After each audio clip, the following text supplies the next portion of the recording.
بسم اللہ الرحمن الرحیم۔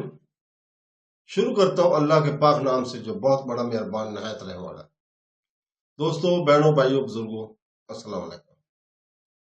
آج کی اس ویڈیو میں ہم یونس ایمرے کی حیات، سوانحیات اور ان کی مزار کی تاریخ کو بیان کر رہے ہیں۔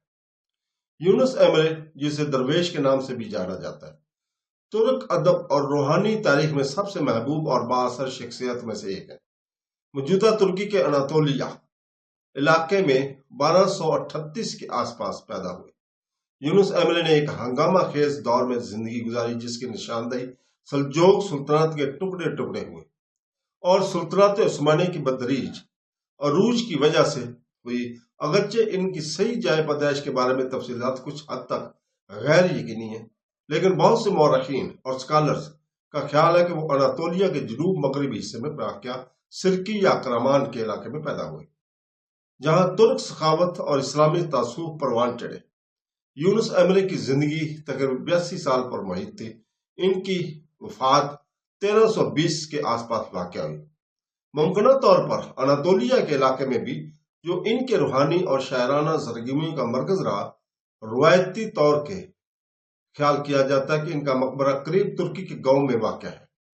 حالانکہ ان کی تدفین کی جگہ کے بارے میں اور بھی دعوے کیے جاتے ہیں، جو کہ ترکی کے سرزمین پر ان کے وسیع تعظیم کی عکاسی کرتے ہیں۔ یونس ایمرے کی سوانح عمری تاریخی حقائق اور بیوگرافک افسانوں دونوں میں لپٹی ہوئی ہے، جو صدیوں سے مل کر روحانی اور ثقافتی اہمیت کے ایک بھرپور زندگی بناتی ہے۔ عاجزانہ حالات میں پیدا ہونے والے یونس ایمرے کی ابتدائی زندگی لوک شاعری کی زبانی روایت، صوفی تعلیمات اور اناطولیہ کے متحرک روحانی ماحول میں بنی پڑی تھی، جہاں بہت سے درویش اور صوفی احکامات جیسے کہ میلوی اور بختاشی سرگرم تھے۔ یہ خیال کیا جاتا ہے کہ یونس ایمرے نے اپنی ابتدائی روحانی تعلیم اس وقت کے ممتاز صوفی استادوں کی رہنمائی میں حاصل کی، جس میں ممکنہ طور پر تبت ایمرے بھی شامل ہے، جنہیں بعض اوقات ان کے روحانی سرپرست کے طور پر جانا جاتا ہے۔ انہوں نے یونس ایمرے کے عالمی نظریے کو گہرا انداز میں ڈالا، جس میں سخت عقیدت پرستی، محبت، انسانیت اور خدا کے داخلی راستے پر زور دیا گیا۔ اپنی پوری زندگی میں یونس ایمرے نے زیادہ روایتی عربی یا فارسی کی بجائے ترکی کی زبان میں شاعری کا ایک وسیع حصہ ترتیب دیا، جس سے ان کے کام کو عام لوگوں تک رسائی حاصل ہوئی اور وہ ترکوں کی نسل تک ان کے محبوب بنے۔ ان کی نظمیں، جو سادہ لیکن گہرے اظہار کی زبان میں لکھی گئی ہیں، الہی محبت، وجود کی وحدت، عاجزی اور روحانی روشن خیالی کے موضوعات پر مرکوز ہے۔ یونس ایمرے کی شاعری مذہبی حدود سے ماروا ہے، جو رواداری، امن اور ہمدردی کے عالمگیر پیغامات سے گونجتی ہے۔ یونس ایمرے کا ترک سخاوت پر گہرا اثر ہے۔ انہیں اکثر ترک لوک شاعری کا باپ اور ترک ادب کے ایک بنیادی شخصیت سمجھا جاتا ہے، جس نے پوری تاریخ میں لاتعداد شاعروں، موسیقاروں اور فنکاروں کو متاثر کیا۔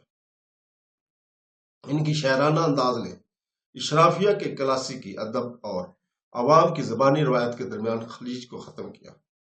ان کے پائیدار اثرات کے اعتراف میں یونیسکو جنرل کانفرنس کے متفقہ طور پر 1991 کو بین الاقوامی یونس ایمرے سال کے طور پر قرار دیا۔ ان کی 750ویں سالگرہ کے موقع پر اس اعلان نے یونس ایمرے کی اہمیت کو نہ صرف ایک قومی ثقافتی کے طور پر بلکہ روحانی حکمت اور انسانیت کے عالمگیر علامت کے طور پر بھی اجاگر کیا۔ یونس ایمرے کا مزار، جسے یونس ایمرے ترسبیتسی کہا جاتا ہے، ترکی میں ایسکی ایرے شہر کے قریب سارکوے گاؤں میں واقع ہے۔ یہ مقبرہ ان زائرین اور مداحوں کے لیے ایک قابل احترام جگہ ہے۔ یہاں مقبرہ ان زائرین اور مداحوں کے لیے ایک قابل احترام جگہ ہے، جو عظیم شاعر سنت کو خراج عقیدت پیش کرنے کے لیے آتے ہیں۔ مزار کو ان کی وفات کی صدیوں بعد تعمیر کیا گیا تھا، ابتدائی طور پر ایک معمولی مقبرے کے طور پر، لیکن وقت کے ساتھ ساتھ اسے متواتر نسلوں کے عقیدت مندوں اور مقامی حکام نے بڑھایا اور برقرار رکھا، جنہوں نے ان کی یاد کو محفوظ رکھنے کی اہمیت کو تسلیم کیا۔ مزار کی تعمیر اور دیکھ بھال کی ایک کمیونٹی کی کوشش کر رہی، جس میں مقامی حکمران، ترکی کی ثقافتی تنظیمیں اس جگہ کو برقرار رکھنے میں اہم کردار ادا کیا تھا۔ یونس عمری کی میراث ترکی تک بھی پھیلی ہوئی ہے۔ ان کی نظموں کا کئی زبانوں میں ترجمہ ہو چکا ہے۔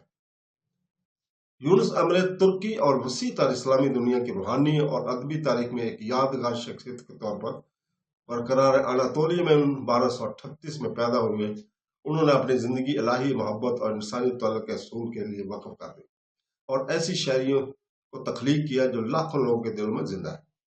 1320 کے آس پاس سپرد خاک کیا گیا۔ تو دوستو، اس کے ساتھ ہی ہم اجازت چاہتے ہیں کل تک کے لیے، اور اللہ تعالیٰ سے دعا کرتے ہیں کہ وہ ہمیں قرآن اور حدیث پر عمل کرنے کی توفیق عطا فرمائے۔ آمین ثم آمین۔ اللہ حافظ۔